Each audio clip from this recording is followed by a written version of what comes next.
జోబు గ్రంథము మొదటి అధ్యాయము. ఊజు దేశమునందు యోబు అను ఒక మనుష్యుడుండెను. అతడు యథార్థవర్తనుడును న్యాయవంతుడునై దేవుని యందు భయభక్తులు కలిగి చెడుతనము విసర్జించిన వాడు. అతనికి 7 కుమారులను 3 కుమార్తెలను కలిగిరి. అతనికి 7,000 గొర్రెలను 3,000 ఒంటెలను 500 జతల ఎడ్లును 500 ఆడుగాడిదలను కలిగి బహుమంది పనివారును అతనికి ఆస్తిగా నుండెను. గనుక తూర్పు దిక్కు జనులందరిలో అతడే గొప్పవాడుగా నుండెను. అతని కుమారులందరూ వంతుల చొప్పున అనుదినము ఒకరికొకరు తమ తమ ఇండ్లలో విందు చేయనై కూడునప్పుడు తమ 3 అక్క చెల్లెండ్రు తమతో కలిసి అన్నపానములు పుచ్చుకొనవలెనని వారిని పిలిపించుచూ వచ్చిరి. వారి వారి విందు దినములు పూర్తి కాగా యోబు తన కుమారులు పాపము చేసి తమ హృదయములలో దేవుని దూషించిరేమో అని వారిని పిలువనంపించి వారిని పవిత్రపరచి అరుణోదయమున లేచి వారిలో ఒక్కొక్కని నిమిత్తమై దహనబలి నర్పించుచూ వచ్చెను. యోబు నిత్యము అలాగున చేయుచుండెను. దేవదూతలు యెహోవా సన్నిధిని నిలుచుటకై వచ్చిన దినమొకటి తటస్థించెను. ఆ దినమున అపవాదియగు వాడు వారితో కలిసి వచ్చెను. యెహోవా, నీవు ఎక్కడ నుండి వచ్చితివని వానిని అడుగగా, అపవాది, భూమి మీద ఇటు అటు తిరుగులాడుచు అందులో సంచరించుచూ వచ్చితినని యెహోవాకు ప్రత్యుత్తరమిచ్చెను. అందుకు యెహోవా, నీవు నా సేవకుడైన యోబు సంగతి ఆలోచించితివా? అతడు యథార్థవర్తనుడును న్యాయవంతుడునై దేవుని యందు భయభక్తులు కలిగి చెడుతనము విసర్జించినవాడు. భూమి మీద అతని వంటి వాడెవడనూ లేడు అని అడుగుగా, అపవాది, యోబు ఊరకయే దేవుని యందు భయభక్తులు కలవాడాయనా? నీవు అతనికిని అతని ఇంటి వారికిని అతనికి కలిగిన సమస్తమునకును చుట్టూ కంచె వేసితివి గదా. నీవు అతని చేతి పనిని దీవించుచుండుట చేత అతని ఆస్తి దేశములో బహుగా విస్తరించియున్నది. అయినను నీవు ఇప్పుడు నీ చేయి చాపి అతనికి కలిగిన సమస్తమును మొత్తిన ఎడల అతడు నీ ముఖము ఎదుటనే దూషించి నిన్ను విడిచిపోవును అని యెహోవాతో అనగా, యెహోవా, ఇదిగో అతనికి కలిగిన సమస్తమును నీ వశమున ఉన్నది. అతనికి మాత్రము ఏ హానియూ చేయకూడదని అపవాదికి సెలవీయగా వాడు యెహోవా సన్నిధి నుండి బయలువెళ్ళెను. ఒక దినమున యోబు కుమారులను కుమార్తెలను తమ అన్న ఇంట భోజనము చేయుచు ద్రాక్షారసము పానము చేయుచుండగా ఒక దూత అతని యొద్దకు వచ్చి, ఎద్దులు నాగలి దున్నుచు గాడిదలు వాటి సమీపమున మేయుచుండగా షబాయీయులు వాటి మీద పడి వాటిని పట్టుకొని పోయి ఖడ్గముతో పనివారిని హతము చేసిరి. జరిగినది నీకు తెలియజేయుటకు నేనొక్కడనే తప్పించుకొని వచ్చి ఉన్నానెను. అతడు ఇంకా మాట్లాడుచుండగా మరి ఒకడు వచ్చి, దేవుని అగ్ని ఆకాశము నుండి పడి గొర్రెలను పనివారిని రగులబెట్టి కాల్చివేసెను. దానిని నీకు తెలియజేయుటకు నేనొక్కడనే తప్పించుకొని వచ్చి ఉన్నానెను. అతడు ఇంకా మాట్లాడుచుండగా మరి ఒకడు వచ్చి, కల్దీయులు 3 సమూహములుగా వచ్చి ఒంటెల మీద పడి వాటిని కొనిపోయి ఖడ్గము చేత పనివారిని చంపిరి. నీకు దానిని తెలియజేయుటకు నేనొక్కడనే తప్పించుకొని వచ్చియున్నానెను. అతడు మాట్లాడుచుండగా వేరొకడు వచ్చి, నీ కుమారులను నీ కుమార్తెలను తమ అన్న ఇంట భోజనము చేయుచు ద్రాక్షారసము పానము చేయుచుండగా గొప్ప సుడిగాలి అరణ్య మార్గముగా వచ్చి ఆ ఇంటి 4 మూలలను కొట్టగా అది యవనుల మీద పడినందున వారు చనిపోయిరి. దానిని నీకు తెలియజేయుటకు నేనొక్కడనే తప్పించుకొని వచ్చి యున్నానెను. అప్పుడు యోబు లేచి తన పై వస్త్రమును చింపుకొని తల వెంట్రుకలు గొరిగించుకొని నేల మీద సాష్టాంగపడి నమస్కారం చేసి ఇట్లనెను, నేను నా తల్లి గర్భములో నుండి దిగంబరినై వచ్చితిని. దిగంబరినై అక్కడికి తిరిగి వెళ్ళెదను. యెహోవా ఇచ్చెను, యెహోవా తీసుకొని పోయెను. యెహోవా నామమునకు స్తుతి కలుగునుగాక. ఈ సంగతులలో ఏ విషయమందును యోబు ఏ పాపమును చేయలేదు, దేవుడు అన్యాయము చేసునని చెప్పలేదు. యోబు గ్రంథము 2వ అధ్యాయము. దేవదూతలు యెహోవా సన్నిధిని నిలుచుటకై వచ్చిన మరొక దినము తటస్థింపగా, వారితో కూడా అపవాది యెహోవా సన్నిధిని నిలుచుటకై వచ్చెను. యెహోవా, నీవు ఎక్కడ నుండి వచ్చితివని వాని నడుగగా, అపవాది, భూమిలో ఇటూ అటూ తిరుగులాడుచు అందులో సంచరించుచూ వచ్చితినని యెహోవాకు ప్రత్యుత్తరమిచ్చెను. అందుకు యెహోవా, నీవు నా సేవకుడైన యోబు సంగతి ఆలోచించితివా? అతడు యథార్థవర్తనుడును న్యాయవంతుడునై దేవుని యందు భయభక్తులు కలిగి చెడుతనము విసర్జించినవాడు. భూమి మీద అతని వంటి వాడెవడనూ లేడు. నిష్కారణముగా అతనిని పాడుచేయుటకు నీవు నన్ను ప్రేరేపించినను అతడు ఇంకనూ తన యథార్థతను వదలక నిలకడగానున్నాడనగా, అపవాది చర్మము కాపాడుకొనుటకై చర్మమును, తన ప్రాణమును కాపాడుకొనుటకై తనకు కలిగినది యావత్తును నరుడిచ్చును గదా. ఇంకొకసారి నీవు చేయి చాపి అతని ఎముకను, అతని దేహమును మొత్తిన ఎడల అతడు నీ ముఖము ఎదుటనే దూషించి నిన్ను విడిచిపోవును అనెను. అందుకు యెహోవా, అతడు నీ వశముననున్నాడు, అతని ప్రాణము మాత్రము నీవు ముట్టవద్దని సెలవిచ్చెను. కాబట్టి అపవాది యెహోవా సన్నిధి నుండి బయలు వెళ్లి అరికాలు మొదలుకొని నడినెత్తి వరకు బాధగల కురుపులతో యోబును మొత్తెను. అతడు ఒళ్ళు గోకుకొనుటకై చిల్లపెంకు తీసుకొని బూడిదలో కూర్చుండగా అతని భార్య వచ్చి, నీవు ఇంకనూ యథార్థతను వదలకయుందువా? దేవుని దూషించి మరణము కమ్మనెను. అందుకతడు, మూర్ఖురాలు మాట్లాడునట్లు నీవు మాట్లాడుచున్నావు. మనము దేవుని వలన మేలు అనుభవించుదమా? కీడును మనము అనుభవింప తగదా అనెను. ఈ సంగతులలో ఏ విషయమందును యోబు నోటి మాటతోనైనను పాపము చేయలేదు. తేమానీయుడైన ఎలీఫజు, షూహీయుడైన బిల్దదు, నయమాతీయుడైన జోఫరు అను యోబు ముగ్గురు స్నేహితులు అతనికి సంభవించిన ఆపదలన్నిటిని గూర్చి వినిన వారై అతనితో కలిసి దుఃఖించుటకును అతనిని ఓదార్చుటకును పోవలెనని ఆలోచించుకొని తమ తమ స్థలములను విడిచి వచ్చిరి. వారు వచ్చి దూరముగా నిలువబడి కన్నులెత్తి చూచినప్పుడు అతని పోల్చలేక తమ వస్త్రములను చింపుకొని ఆకాశము తట్టు తలల మీద ధూళి చల్లుకొని ఎలుగెత్తి ఏడ్చిరి. అతని బాధ అత్యధికంగా నుండెనని గ్రహించి ఎవరునూ అతనితో ఒక్క మాటయైనను పలుకక రేయింబగలు 7 దినములు అతనితో కూడా నేలను కూర్చుండిరి. యోబు గ్రంథము 3వ అధ్యాయము.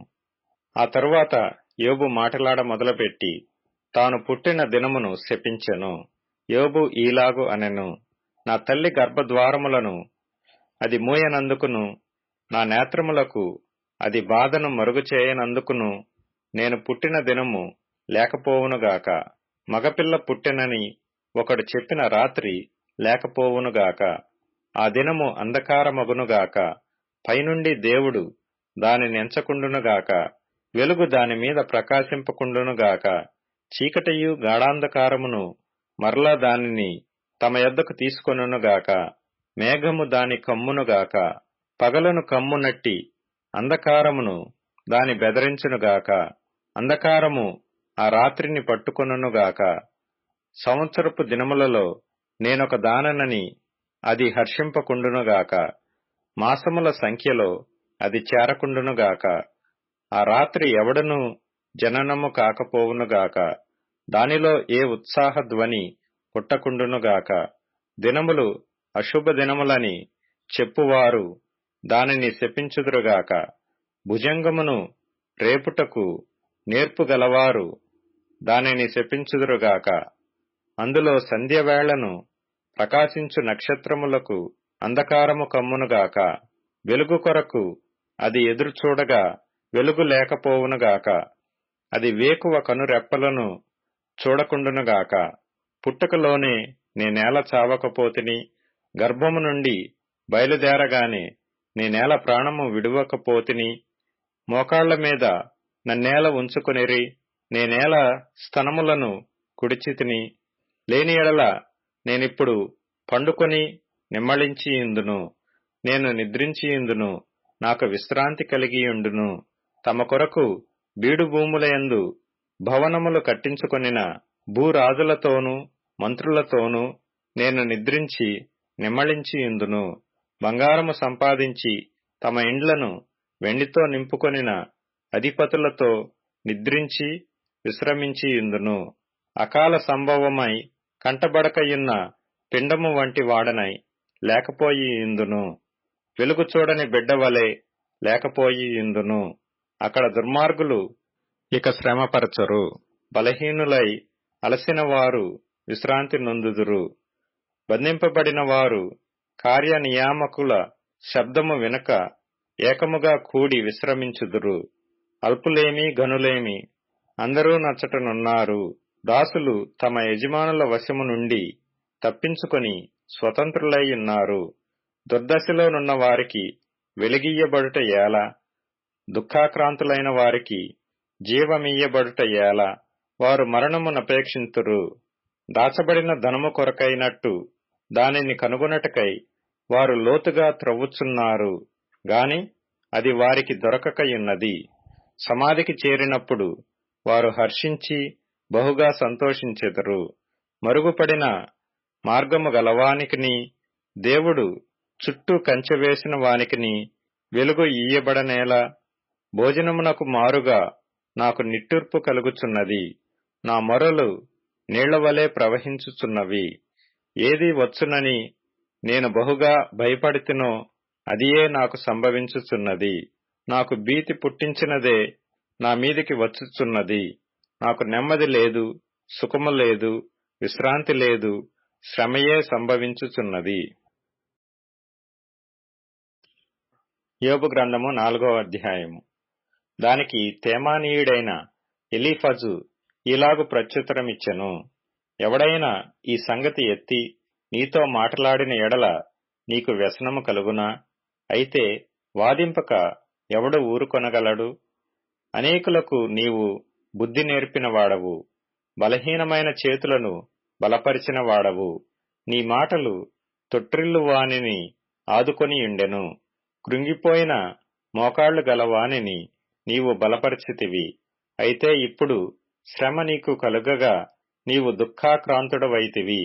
అది నీకు తగులగా నీవు కలవరపడుచున్నావు. నీ భక్తి నీకు ధైర్యము పుట్టింపదా? నీ యథార్థ ప్రవర్తన నీ నిరీక్షణకు ఆధారము కాదా? జ్ఞాపకము చేసుకొనుము, నిరపరాధి అయిన ఒకడు ఎప్పుడైనా నశించెనా? యథార్థవర్తనలు ఎక్కడనైనా నిర్మూలమైరా? నేను చూచినంత వరకు అక్రమమును దున్ని కీడును విత్తువారు దానినే కోయుదురు. దేవుడు ఓదగా వారు నశించుదురు. ఆయన కోపాగ్ని శ్వాసము వలన వారు లేకపోవుదురు. సింహ గర్జనయు క్రూరసింహపు శబ్దమును నిలిచిపోవును. కొదమసింహముల కోరలును విరిగిపోవును. ఎరలేనందున ఆడుసింహము నశించును. సింహపు పిల్లలు చెల్లా చెదరగొట్టబడును. నాకొక మాట రహస్యముగా తెలుపబడెను. నా చెవిలో ఒకడు గుసగుసలాడినట్టుగా అది నాకు వినబడెను. గాఢ నిద్ర మనుషులకు వచ్చు సమయమున రాత్రి కలల వలన పుట్టు తలంపులలో అది కలిగెను. భయమును వణకును నాకు కలిగెను. అందువలన నా ఎముకలన్నీయు కదిలెను. ఒకని శ్వాసము నా ముఖమును కొట్టగా నా శరీర రోమములు పులకించెను. అది నిలువబడగా దాని రూపమును నేను గుర్తుపట్టలేకపోతిని. ఒక రూపము నా కన్నుల ఎదుట నుండెను. మెల్లనైన యొక్క కంఠస్వరమును నేను వింటిని. ఏమనగా, దేవుని సన్నిధిని మర్త్యులు నీతిమంతులగుదురా? తమ్ము సృజించిన వాని సన్నిధిని నరులు పవిత్రులగుదురా? ఆయన తన సేవకులను నమ్ముటలేదు, తన దూతలయందు లోపములు కనుగొనుచున్నాడు. జిగటమంటి ఇండ్లలో నివసించు వారి యందు, మంటిలో పుట్టిన వారి యందు చిమ్మట చితికిపోవునట్లు చితికిపోవు వారి యందు మరి ఎన్ని కనుగొనును? ఉదయము మొదలుకొని సాయంత్రము వరకు ఉండి వారు బద్దలైపోవుదురు. ఎన్నిక లేని వారై సదాకాలము నాశనమైయుందురు. వారి డేరా త్రాడు తెగవేయబడును. వారు బుద్ధి కలుగకయే మృతి నొందుదురు. అలాగుననే జరుగుచున్నది కదా. యోబు గ్రంథము 5వ అధ్యాయము. నీవు మరలిడిన ఎడల నీకు ఉత్తరమీయగలవాడెవడైనా నుండునా? పరిశుద్ధ దూతలలో ఎవని తట్టు తిరుగుదువు? దౌర్భాగ్యమును గూర్చి ఏడ్చుట వలన మూఢులు నశించెదరు. బుద్ధిలేని వారు అసూయ వలన చచ్చెదరు. మూఢుడు వేరు తన్నుట నేను చూచియున్నాను. అయినను తోడనే అతని నివాస స్థలము శాపగ్రస్తమని కనుగొంటిని. అతని పిల్లలు సంరక్షణ దొరకకయుందురు. గుమ్మములో నలిగిపోవుదురు. వారిని విడిపించువాడెవడనూ లేడు. ఆకలి గొనిన వారు అతని పంటను తినివేయుదురు. ముండ్ల చెట్లలో నుండియు వారు దాని తీసుకొందురు. బోనులు వారి ఆస్తి కొరకు కాచుకొనియున్నవి. శ్రమ ధూళిలో నుండి పుట్టదు. బాధ భూమిలో నుండి మొలవదు. నిప్పురవ్వలు పైకి ఎగురునట్లు నరులు శ్రమానుభవమునకే పుట్టుచున్నారు. అయితే నేను దేవునిని ఆశ్రయించుదును. దేవునికే నా వ్యాజ్యమును అప్పగించుదును. ఆయన పరిశోధింపజాలని మహాకార్యములను, లెక్కలేనన్ని అద్భుత క్రియలను చేయువాడు. ఆయన భూమి మీద వర్షము కురిపించువాడు, పొలముల మీద నీళ్లు ప్రవహింపజేయువాడు. అట్లు ఆయన దీనులను ఉన్నత స్థలములలో నుంచును. దుఃఖపడు వారిని క్షేమమునకు లేవనెత్తును. వంచకులు తమ పన్నాగములను నెరవేర్చనేరకుండా ఆయన వారి ఉపాయములను భంగపరచును. జ్ఞానులను వారి కృత్రిమములలోనే ఆయన పట్టుకొనును. కపటుల ఆలోచనను తలక్రిందు చేయును. పగటివేళ వారికి అంధకారము తారసిల్లును. రాత్రి ఒకడు తడువులాడునట్లు మధ్యాహ్న కాలమున వారు తడువులాడుదురు. బలాఢ్యుల నోటి ఖడ్గము నుండి, వారి చేతిలో నుండి ఆయన దరిద్రులను రక్షించును. కావున బేదలకు నిరీక్షణ కలుగును. అక్రమము నోరు మూసికొనును. దేవుడు గద్దించు మనుష్యుడు ధన్యుడు. కాబట్టి సర్వశక్తుడగు దేవుని శిక్షను తృణీకరింపకము. ఆయన గాయపరచి గాయమును కట్టును. ఆయన గాయము చేయును. ఆయన చేతులే స్వస్థపరచును. 6 బాధలలో నుండి ఆయన నిన్ను విడిపించును. 7 బాధలు కలిగినను నీకు ఏ కీడుయూ తగులదు. క్షామకాలమున మరణము నుండియు, యుద్ధమున ఖడ్గబలము నుండియు ఆయన నిన్ను తప్పించును. నోటి మాటల చేత కలుగు నొప్పి నీకు తగులకుండా ఆయన నిన్ను చాటు చేయును. ప్రళయము వచ్చినను నీవు దానికి భయపడవు. పొలములోని రాళ్లతో నీవు నిబంధన చేసుకొనియుందువు. అడవి మృగములు నీతో సమ్మతిగా నుండును. ప్రళయమును క్షేమమును వచ్చునప్పుడు నీవు వాటిని నిర్లక్ష్యము చేయుదువు. అడవి మృగములకు నీవు ఏమాత్రమునూ భయపడవు. నీ డేరా క్షేమ నివాసమని నీకు తెలిసియుండును. నీ ఇంటి వస్తువులను నీవు లెక్క చూడగా ఏదియూ పోయియుండదు. మరియు నీ సంతానము విస్తారమగుననియు, నీ కుటుంబీకులు భూమి మీద పచ్చిక వలె విస్తరించుదురనియు నీకు తెలియను. వాటి కాలమున ధ్యానపు పనులు ఇల్లు చేరునట్లు పూర్ణ వయస్సు గలవాడవై నీవు సమాధికి చేరెదవు. మేము ఈ సంగతి పరిశోధించి చూచితిమి, అది అలాగే యున్నది. ఈ మాట ఆలకించి నీ మేలు కొరకు తెలుసుకొనుము. కీర్తనల గ్రంథం 120వ కీర్తన. నా శ్రమలో నేను యెహోవాకు మొర్రపెట్టి తిని, ఆయన నాకు ఉత్తరమిచ్చెను. యెహోవా అబద్ధమాడు పెదవుల నుండియు, మోసకరమైన నాలుక నుండియు నా ప్రాణమును విడిపించుము. మోసకరమైన నాలుక, ఆయన నీకేమి చేయును? ఇంతకంటే అధికముగా నీకేమి చెయ్యును? తంగేడు నిప్పులతో కూడిన బాణములను, బలాఢ్యుల వాడిగల బాణములను నీ మీద వేయును. అయ్యో, నేను మెషకులో పరదేశినయ్యున్నాను. కేదారు గుడారముల యొద్ద కాపురమున్నాను. కలహప్రియుని యొద్ద నేను చిరకాలము నివసించిన వాడను. నేను కోరునది సమాధానమే. అయినను మాట నా నోట వచ్చిన తోడని వారు యుద్ధమునకు సిద్ధమగుదురు. అపోస్తలుడైన పౌలు కొరింథీలకు వ్రాసిన మొదటి పత్రిక 1వ అధ్యాయము.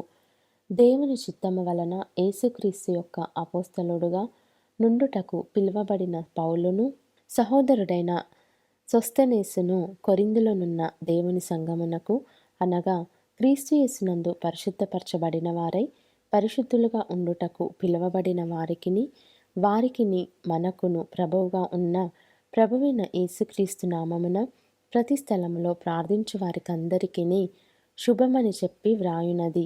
మన తండ్రి అయిన దేవుని నుండియు ప్రభువైన యేసుక్రీస్తు నుండియు కృపా సమాధానములు మీకు కలుగునుగాక. క్రీస్తు యేసునందు మీకు అనుగ్రహింపబడిన దేవుని కృపను చూచి మీ విషయమై నా దేవునికి ఎల్లప్పుడూ కృతజ్ఞతాస్థుతులు చెల్లించుచున్నాను. క్రీస్తును గూర్చిన సాక్ష్యము మీలో స్థిరపరచబడినందున ఆయన యందు మీరు ప్రతి విషయములోను, అనగా సమస్త ఉపదేశములోను సమస్త జ్ఞానములోను ఐశ్వర్యవంతులైతిరి. కనుక ఏ కృపావరమునందును లోపము లేక మీరు మన ప్రభువైన యేసుక్రీస్తు ప్రత్యక్షత కొరకు ఎదురు చూచుచున్నారు. మన ప్రభువైన యేసుక్రీస్తు దినమందు మీరు నిరపరాధులై ఉండునట్లు అంతము వరకు ఆయన మిమ్మును స్థిరపరచును. మన ప్రభువైన యేసుక్రీస్తు అను తన కుమారుని సహవాసమునకు మిమ్మును పిలిచిన దేవుడు నమ్మదగినవాడు. సహోదరులారా, మీరందరూ ఏకభావముతో మాటలాడవలెననియు, మీలో కక్షలు లేక ఏక మనస్సుతోనూ ఏక తాత్పర్యముతోనూ మీరు సన్నద్ధులై ఉండవలెననియు మన ప్రభువైన యేసుక్రీస్తు పేరట మిమ్మును వేడుకొనుచున్నాను. నా సహోదరులారా, మీలో కలహములు కలవని మిమ్మును గూర్చి క్లోయె ఇంటివారి వలన నాకు తెలియవచ్చెను. మీలో ఒకడు నేను పౌలు వాడను, ఒకడు నేను అపోల్లో వాడను, మరి ఒకడు నేను కేఫా వాడను, ఇంకొకడు నేను క్రీస్తు వాడనని చెప్పుకొనుచున్నారని నా తాత్పర్యము. క్రీస్తు విభజింపబడి ఉన్నాడా? పౌలు మీ కొరకు సిలువ వేయబడిన? పౌలు నామమున మీరు బాప్తిస్మము పొందితిరా? నా నామమున మీరు బాప్తిస్మము పొందితిరని ఎవరైనాను చెప్పకుండునట్లు క్రిస్పునకును గాయియుకును తప్ప మరి ఎవరికిని నేను బాప్తిస్మమియ్యలేదు. అందుకై దేవునికి కృతజ్ఞతాస్థుతులు చెల్లించుచున్నాను. స్టెఫను ఇంటి వారికిని బాప్తిస్మమిచ్చితిని. వీరికి తప్ప మరి ఎవరికైనాను బాప్తిస్మమిచ్చితినేమో నేనెరుగను. బాప్తిస్మమిచ్చుటకు క్రీస్తు నన్ను పంపలేదు గాని క్రీస్తు యొక్క శిలువ వ్యర్థము కాకుండునట్లు వాక్చాతుర్యము లేకుండా సువార్త ప్రకటించుటకే ఆయన నన్ను పంపెను. శిలువను గూర్చిన వార్త నశించుచున్న వారికి వెర్రితనము గాని రక్షింపబడుచున్న మనకు దేవుని శక్తి. ఇందు విషయమై జ్ఞానుల జ్ఞానమును నాశనము చేతును, వివేకుల వివేకమును శూన్యపరతును అని వ్రాయబడి ఉన్నది. జ్ఞాని ఏమయ్యను? శాస్త్రి ఏమయ్యను? ఈ లోకపు తర్కవాది ఏమయ్యను? ఈ లోక జ్ఞానమును దేవుడు వెర్రితనముగా చేసి ఉన్నాడు గదా. దేవుని జ్ఞానానుసారముగా లోకము తన జ్ఞానము చేత దేవునిని ఎరుగకుండినందున సువార్త ప్రకటనయను వెర్రితనము చేత నమ్మువారిని రక్షించుట దేవుని దయాపూర్వక సంకల్పం ఆయను. యూదులు సూచక క్రియలు చేయుమని అడుగుచున్నారు, గ్రీసు దేశస్థులు జ్ఞానము వెదకుచున్నారు. అయితే మేము సిలువ వేయబడిన క్రీస్తును ప్రకటించుచున్నాము. ఆయన యూదులకు ఆటంకముగాను అన్యజనులకు వెర్రితనముగాను ఉన్నాడు గాని యూదులకేమి గ్రీసు దేశస్థులకేమి పిలువబడిన వారికే క్రీస్తు దేవుని శక్తియును దేవుని జ్ఞానమునై ఉన్నాడు. దేవుని వెర్రితనము మనుష్య జ్ఞానము కంటే జ్ఞానము గలది, దేవుని బలహీనత మనుష్యుల బలము కంటే బలమైనది. సహోదరులారా, మిమ్మును పిలిచిన పిలుపును చూడుడి.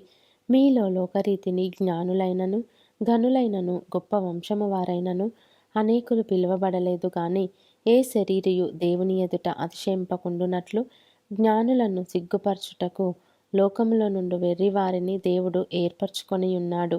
బలవంతులైన వారిని సిగ్గుపరచుటకు లోకములో బలహీనులైన వారిని దేవుడు ఏర్పరచుకొని ఉన్నాడు. ఎన్నికైన వారిని వ్యర్థము చేయుటకు లోకములో నీచులైన వారిని తృణీకరింపబడిన వారిని ఎన్నిక లేని వారిని దేవుడు ఏర్పరచుకొని ఉన్నాడు. అయితే ఆయన మూలముగా మీరు క్రీస్తు యేసునందున్నారు.